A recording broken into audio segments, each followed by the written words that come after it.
Most businesses fail, but there are some businesses out there that literally always fail, but people keep trying them anyways because they have no idea what they're getting into.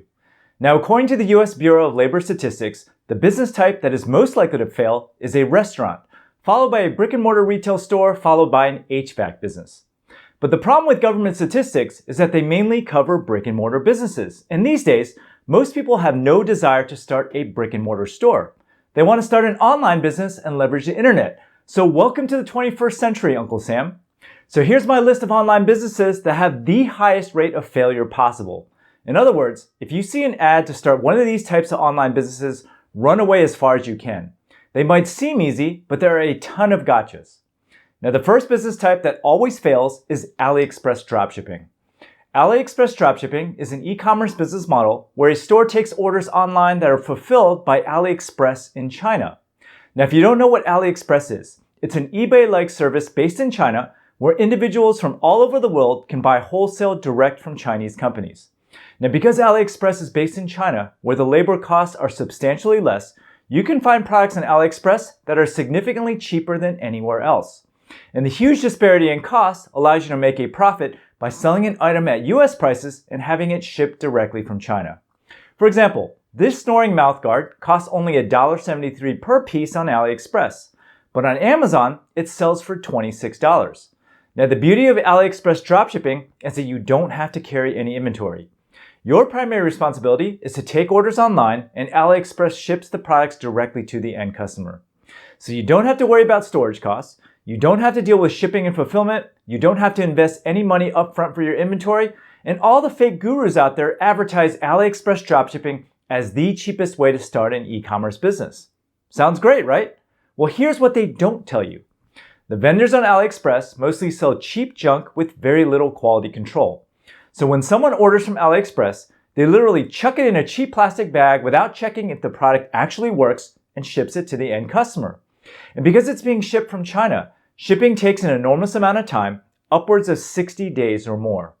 So imagine that you're trying to start a legitimate business online selling products, and your customer is getting shipped poorly packaged junk that takes 2 months to arrive.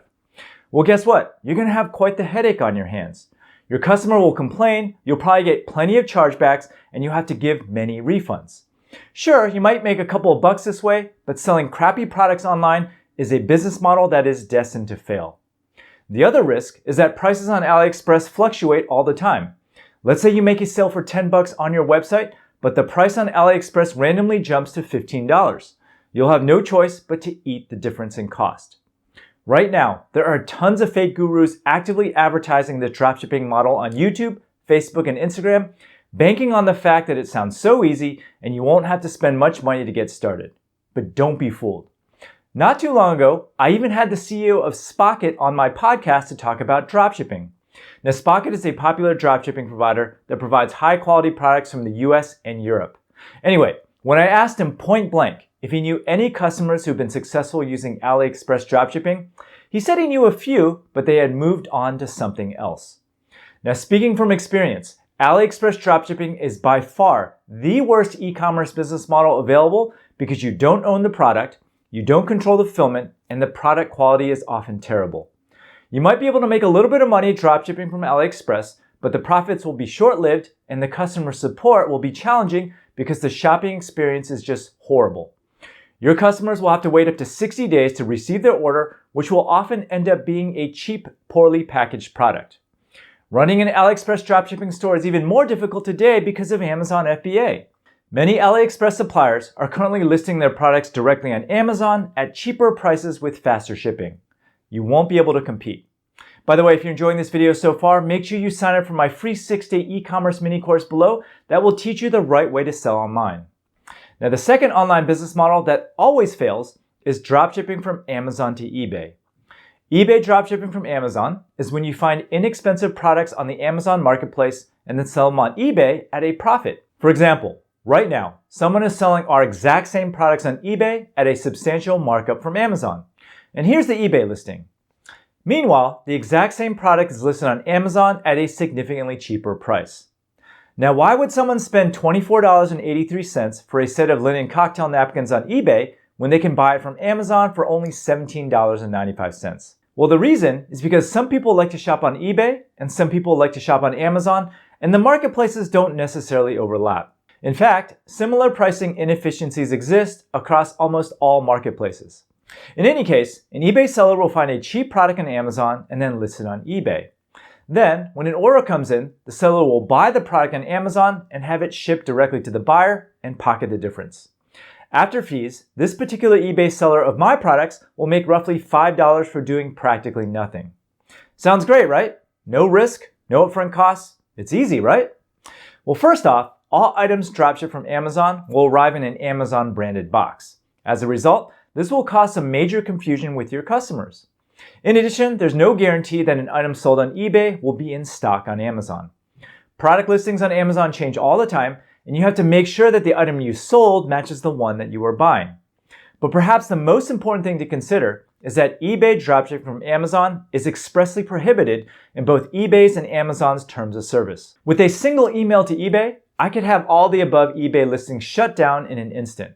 However, I've chosen to leave them up for now because these listings aren't harming my overall business. Again, Amazon eBay dropshipping is just temporary money. You might make a couple bucks here and there, but you'll eventually get shut down. Now, the next business type that almost always fails is a subscription box service.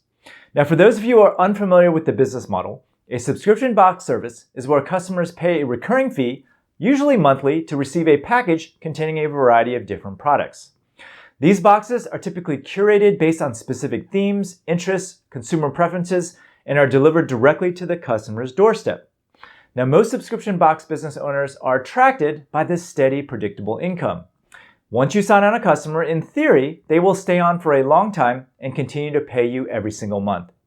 Also, this business is scalable because you're shipping the exact same products to all of your customers. But here's why this business model is destined to fail eventually.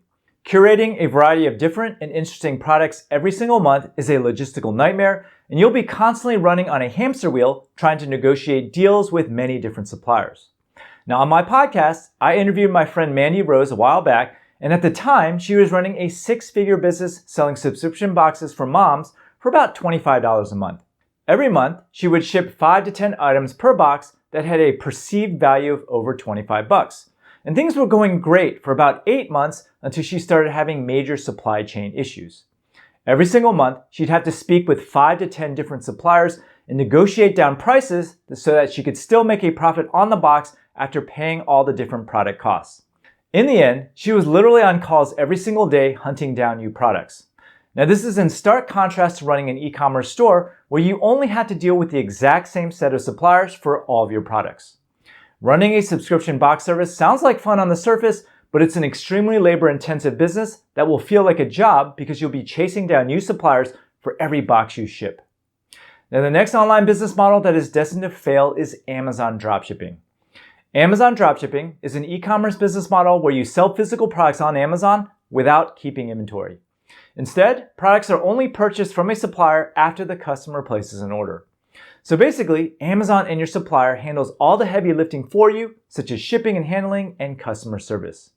When you make a sale on Amazon, you simply notify your dropshipper and they ship your products directly to the Amazon customer on your behalf. Now, on the surface, this business model sounds great. You don't have to deal with inventory. You don't have to deal with customer service because Amazon handles it all. You don't have to spend any money up front except for a $40 a month Amazon professional seller's account. You just sit back, list products, and collect money, right? Well, the devil's in the details. When you dropship on Amazon, you must abide by Amazon's strict code of conduct.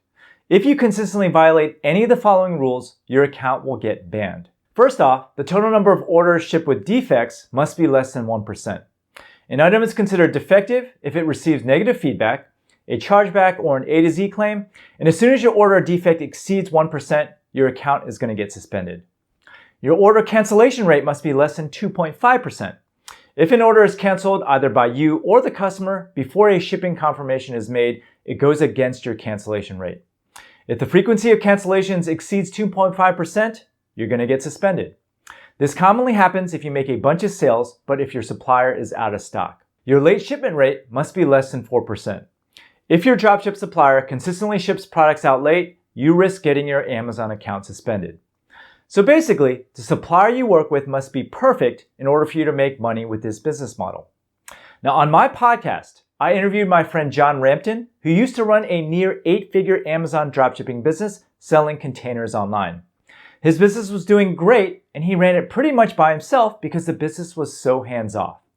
But one holiday season, one of his suppliers ran out of stock and forgot to update their systems.